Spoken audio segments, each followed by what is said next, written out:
Welcome to Life Happens, where Texans come to protect their legacy and prepare for the second half of life. Join your host, Attorney Kim Hegwood with Hegwood Law Group, and our weekly guest as we navigate the challenges that emerge as life happens. Now here's your host, Kim Hegwood. Good morning. We have a very special guest this morning. It's Tamara Claunch, and she's with Dementia Alliance International. Welcome, Tamara. Hi, nice to meet you, Kim. And so tell us a little bit about what you do, and let's start with that. Absolutely. So I'm an integrative wellness and life coach. I own a company called V2V Wellness and Aging. I work with women primarily in their 40s and 50s who want to continue living life on their own terms, especially those people that have a family history of dementia. So I also do a lot of volunteer work with Dementia Alliance International. I'm their finance officer. Dementia Alliance International is an international nonprofit with members in 49 countries, and they provide free online peer-to-peer support groups for people living with dementia. That's great, especially now, with COVID going on, that having online support groups is probably very beneficial to a lot of people. Yeah, it's been interesting because DAI has been doing this for 6 years now, doing these online support groups using Zoom and all this. We were actually an early adopter of Zoom. And so it's been, people with dementia are often kind of living a COVID style lifestyle because they are excluded from society. They're home all the time. And so there's a lot of discrimination and stigma around dementia. And so they were very well prepared to be the examples of how to really connect with each other, even when we can't leave the house. I know that this has been really, really hard on so many of my clients because, with our elder law practice, a lot of our clients are 50 and above, and being, trapped at home or in their apartments at communities, it's been really, really difficult for them. And so what brought you to this line of work? I think there's some history there. Yeah, there's some family history. I think that a lot of us that get involved in any sort of human or disability rights have a family history. My grandmother had Alzheimer's and she passed away in 2008.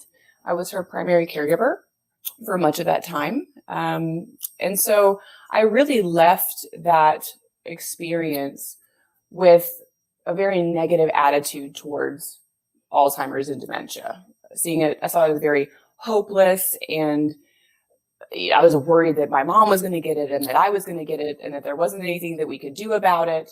And in the intervening years, I've discovered that that's not the truth. There's actually a lot that you can do about your risk for developing Alzheimer's and other forms of dementia. And so, like so many difficult things in our lives that create kind of who we're supposed to be and what we're supposed to do. So out of that difficult time came my passion for helping people have a hope for a future and not feel that Alzheimer's is, like we say, the luck of the draw, because it's not by any stretch of the imagination. Genetics are just a part of our risk profile for Alzheimer's and other forms of dementia. And Alzheimer's is just one type of dementia. I think that a lot of your readers may not, or your viewers may think they're separate things, but Alzheimer's is one form of dementia. It's the most common form of dementia. And there is a genetic component. We can have a higher or lower risk for Alzheimer's. But the vast majority of dementias, including Alzheimer's, genetics is just part of it. And there's a small percentage of dementias that if you have those genes, you really can't do anything about developing it. But that's a really small percentage, like 2 or 3%. So the rest of it is actually something that we can do something about. And so that's where I come in. Well, let's talk about that briefly, because now my curiosity is out there. So let's say that I have, a diagnosis of Alzheimer's in my family. So I come to you and I say, Tamara, what can I do to help make sure that, or at least hope that I'm not going to get it as well, because we have a lot of people, a lot of clients, because the kids are in here, or maybe the grandkids too as well. And they're saying, oh, my grandmother or my mother had Alzheimer's, and I was always one of those ones that didn't want to get tested, didn't want to know, and other people have gone through the testing that says, yes, I have the gene, that's always high, probable. So if I come to you and say, what can I do to lessen the odds of me getting Alzheimer's? How do you walk a client through that? Well, that's a very good question. And I think that for those of us with a family history, that's always in the back of our mind. My husband calls it the hereafters. You go into a room and you can't remember what you were hereafter. And so I think for those of us with a family history, that can really be something that we can lay in bed at night and worry about. Is this the signs? Is it starting? And so what I like to explain to people is, Alzheimer's is, in a way, it's like any other chronic degenerative condition. So heart disease, diabetes, cancer, there's risk profiles around these things. And so with Alzheimer's, for me, one of the best decisions I ever made was getting tested to understand my risk profile, because there's different kinds of risk. And let's say there's five basic categories of dementia risk. Let's start there. Okay. And so you can have your genetics, which are your biomarkers. So you have that risk profile, which you're born with and you can't really do much about, right? That's the card you were dealt with at birth.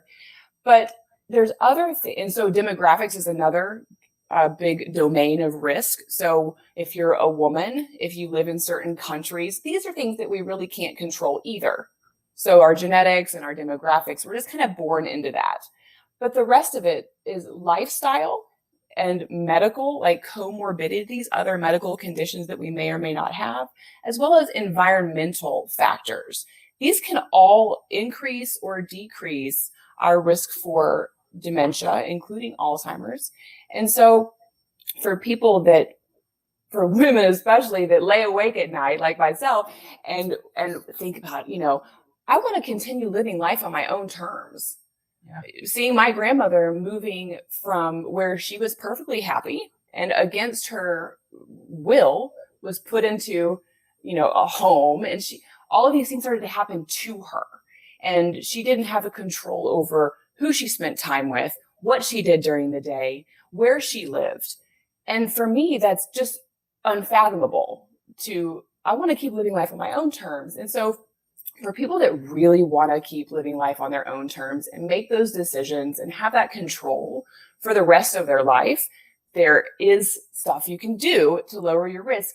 Now, the answer is really simple, but most people don't like it because it's not a magic pill.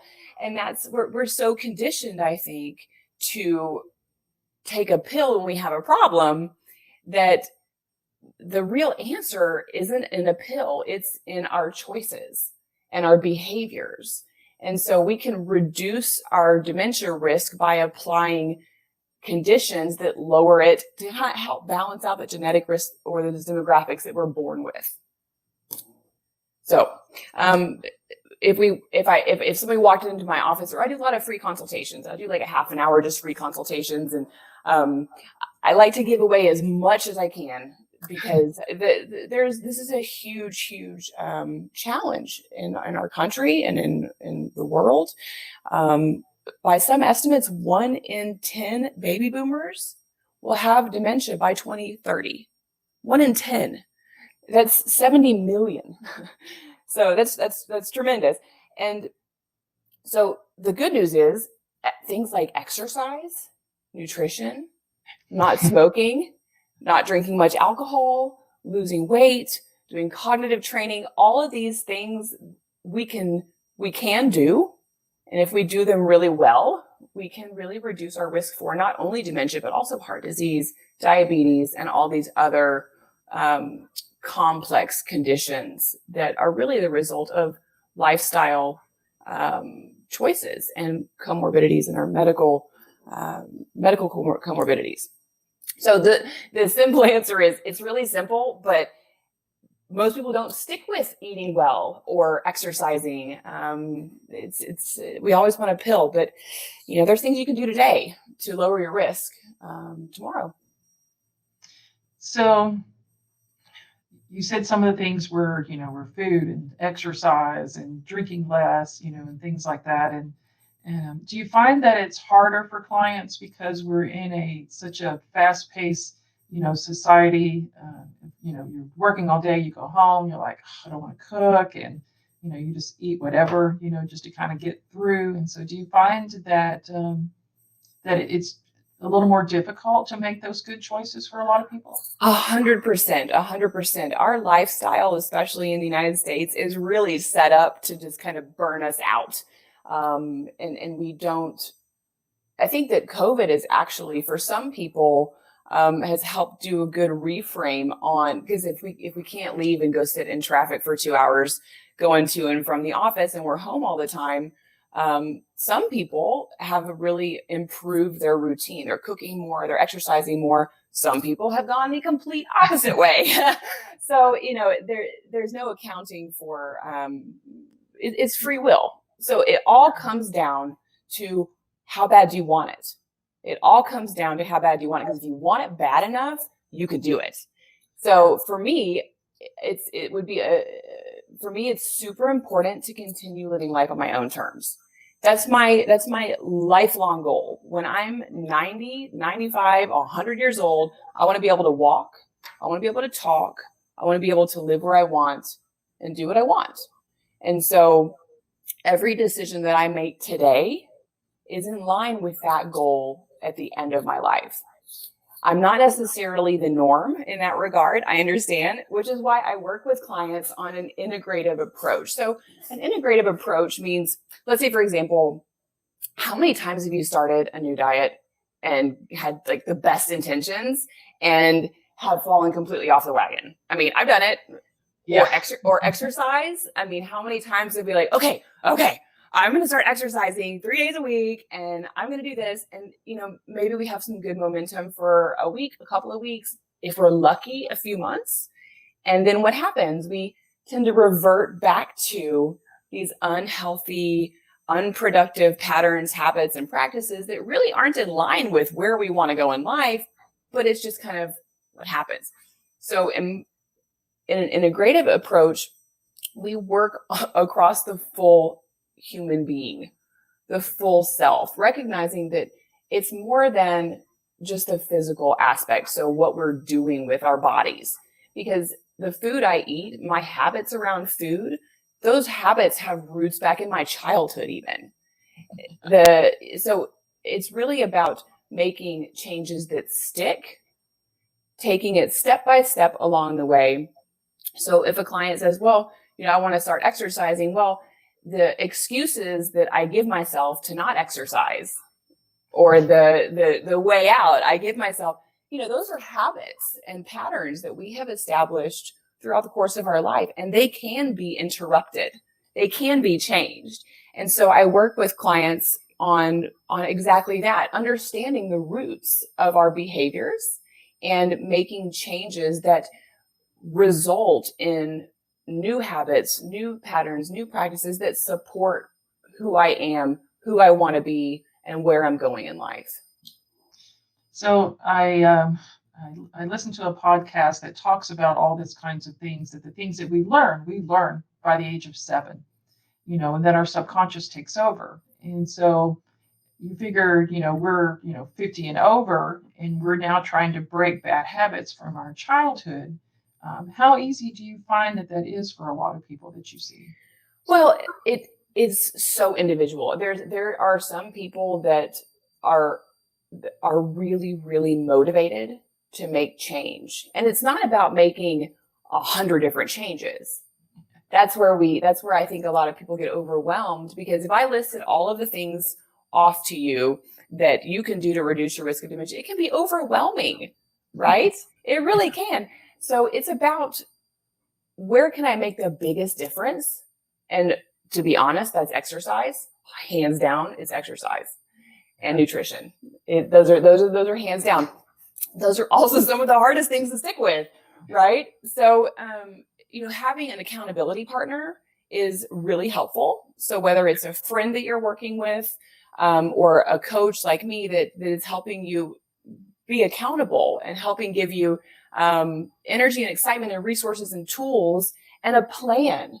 It's a plan that we can execute to have better brain health and better overall health. And that plan for me is not about just eating better or exercising more. It's got to include the mind, body, heart, and spirit, all of it, in order to achieve those changes and make them stick and get the results that you're looking for. It seems a little overwhelming. And so, when you think about all of the, things, it's like, yes, I need to exercise more. Yes, definitely need to eat better. Definitely, need to be in better health. But for the clients that are coming in that maybe have, Alzheimer's or dementia, in their family history, is it better to get tested so before they come to see you, or does it matter? Your genetics aren't going to change whether you get tested and know it or not. For me personally, it provides more motivation to have an accurate picture of my risk profile.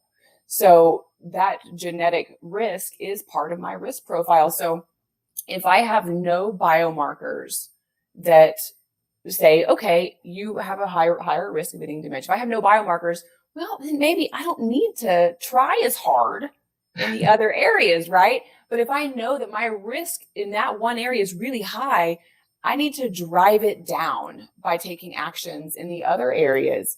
And so, but if you look at all kinds of comorbidities that we have right now, how prevalent in our country it is to be overweight, to be obese, it's not easy to make changes, or else everybody would be doing it, right? So it all comes back to how badly do you want it? How badly does it matter to you? Do you want to decide what clothes you wear, what food you eat, where you live, who you hang out with? Or do you really not want to end up like the people you've known that have gotten older and have lost control of those factors of their life? Do you want to maintain your independence and dignity as you age for the rest of your life? So is everybody ready to commit to that? No, but working with people who have hit a point in their life where they're like, you know what, this is silly. I can make a change. I haven't yet, but I can. I believe that I can.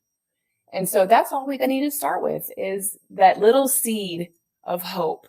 And I can help turn that into a very simple step-by-step program to achieve the goals where it's not overwhelming, because it's not about fixing everything at once. It's just about taking steps in the right direction. We find a lot of clients that, how they envision their end of life, what it looks like, and we talk to them about, what do you want to do when things start to decline? How do you want to be taken care of? Because to me, I think it's so important for the clients, when they have, capacity and there's no issues, to really lay that out for someone that says, hey guys, this is what I want. This is what I want you to spend the money on. This is how I want to be taken care of if I can't take care of myself. And so I think it's amazing that, that you have this job that, that helps, definitely keeps you better. And, and hopefully, hitting those, end of years just as healthy as you can be, doing all the things you love, And so for me, I tell clients, have as much fun as you can. The goal is to have as much fun, do the things you want to do. Don't put it off, because sometimes putting it off is not necessarily, a good thing. There's no game. So, yeah, definitely. And so, Tamara, if somebody wanted to get in touch with you, how would they do that? Well, so you can go to my website at v2v.org, or send me an email, tamara@v2v.org, and I'll get right back to you. I do free consultations. So a half an hour free consultation to answer as many questions as I can. My goal is to help as many people as possible. And so we can just start there. I'm happy to hear what people's stories are. And if I'm not the right resource for them. I'll connect them with the resources that I'm familiar with, and we're all on the same team here. And what we're trying to do is make a real difference in real people's lives. That's what you're doing. That's what I'm doing, is trying to help. So it's a blessing just to meet people and hear their stories and help them get started in the right direction. Yeah, I'm like you. I have a great job that I love. I get to meet fascinating people every single day, and you get to hear their stories, and and their Yeah. families, and and it just it just makes you feel like you're part of their family, and so when you get to know people, really well and things like that, and so so it's a great thing. I really appreciate all that you're doing, because I know we have so many clients that really need to be on the right track, especially when they have the potential issues are in their family, so they're a little more concerned, about what can we do, and because I just keep thinking, I've got Sudoku on my iPad, and I've got it on my phone, and when I used to go to the courthouse, I used to play it, play the games, to help keep those mind games going, and the boredom, sitting, waiting for your turn. Right. But definitely, all those things, come into play, it is so helpful. So I just want to thank. There's one thing, if I could interject, the Sudoku, and from a neuroplasticity perspective. So the Sudoku, my mom does the same thing. She loves Sudoku. It's great. It's a good, it's a game to play. But the connections in your brain that you use to play that are already made. So it's really about taking advantage of the principles of neuroplasticity. Your brain can continue making new connections for the rest of your life. So it's really about diving in and doing cognitive training. I personally like Brain HQ. I don't have a contract with them, anything like this, but Brain HQ, because you can see your progression over time. It helps with memory, spatial awareness, recognizing faces. So that's a great resource. If you want to share that with your clients or with your viewers, I think that's a great resource, Brain HQ.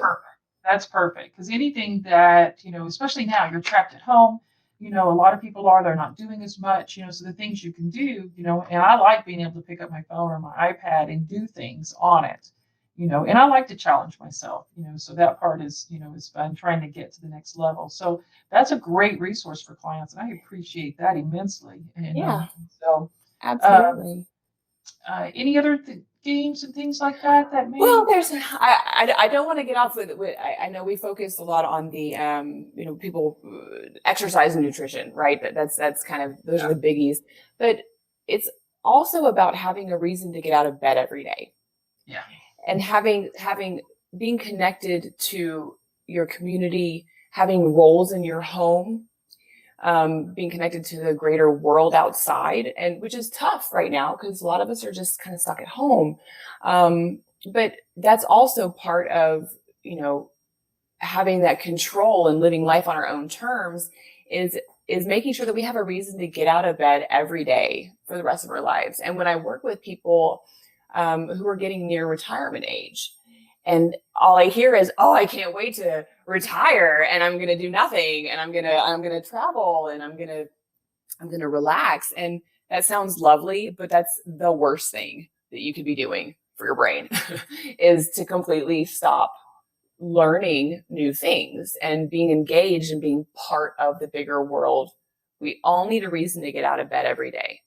And so thinking about that, what's my reason going to be when I'm retired? What am I going to do with myself? It's a huge component for cognitive wellness, is having the socialization and those connections. And so that's one thing I don't want to leave out, is the importance of being connected to other people and the larger world and having purpose every day. Yes, most definitely. So I can appreciate that immensely. And Tamara, I so appreciate you coming on the show today. Thank you for having me. It's been great. Learned a whole lot of stuff, and so I'm sure my listeners will as well. And I appreciate it, and thank you so much. And we look forward to catching up with you another time. Thank you so much, Kim.